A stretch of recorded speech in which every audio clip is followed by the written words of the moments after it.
අපේ සැරියුත් මුගලන් හාමුදුරුවන්ගේ චරිතයෙන් ලස්සන තැනක් පෙන්නනවා. කොබෝ කඳු කරේ කඳුමුදුන් දෙකක භාවනා කරනවා වෙන වෙනම සැරියුත් හාමුදුරුවෝ මුගලන් හාමුදුරුවෝ.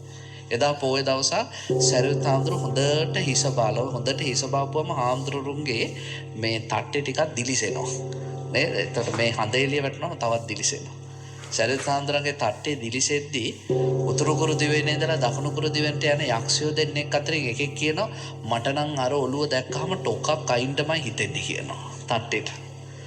එපාර අනිත් යක්ෂයා කියනවා මේ පිස්සුද ඔය බුදුහාමුදුරන්ගේ ප්‍රධාන ශ්‍රාවකයා හිතන්නවත් එපා. නෑ නෑ මට අයින්ටමයි ඕනේ කිව්වා. අර දිලිසෙන තට්ටේට අයින්ට ඕනේ කිව්වා ටොක්කා. දෙවනි පාරත් එපා. තුන්වෙනි පාර කොම්බ මොනවා කිව්වත් මං අයින්නවා කියලා. එන්න ටොක්කා. විමතනි ධර්මයේ සඳහන් වෙනවා ඒ ටොක්ක සාමාන්‍ය අපිට එන්න නම් අපි පොළවේ කිමිදෙන්න තරම් මහ බල සම්පන්නයි. යක්ෂයෙක් නෙමෙයි ටොක්කා ඉන්නේ. පොළවට එන්න නම් ඒ ටොක්ක පොළව දෙබෑ වෙන්න තරම් මහා පුදුම බලයක් තියෙන හයියක් තියෙන යක්ෂයෙක්. ඉතින් සරියුත් හාමුදුරුවෝ එහෙමම සමාධියට සමවැදිලා ඉන්නවා. මුගලන් හාමුදුරුවෝ එර්දියෙන් දකින්නවා.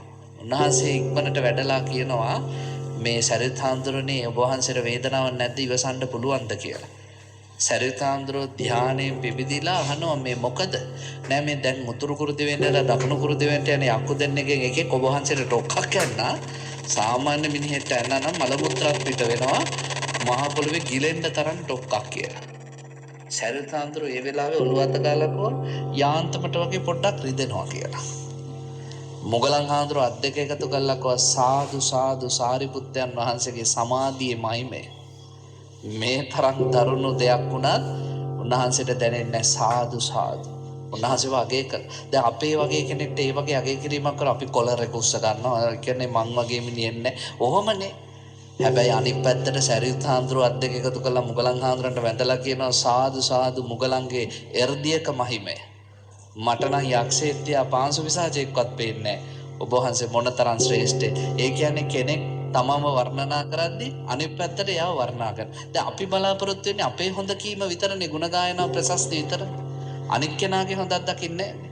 ඒ නිසා මේ කල්යාණ මිත්‍රය හැමතිස්සෙම තමාත් නිවැරදි කෙනෙක් වෙන අතරේ තව කෙනෙක්ගේ පුංචි හරි හොඳක් තියෙනවා නම් දකින්න පුළුවන් වෙන්න. මං හිතන්නේ නිවන් මඟ අපේ සමුය මහත්තයා ඇහුවේ අන්තිමට නිවන් මඟ කොහොමද සම්පූර්ණ වෙන්නේ කියලා. ඉතින් නිවන් මඟ කියලා කියන්නේ පළවෙනි පියවර සෝවාන් මාර්ගඵලයේ සතර පහෙන් නිදහස් වීම බුදුහාඳුරෝ කියන සෝතාපට්ටි අංග මොනවද?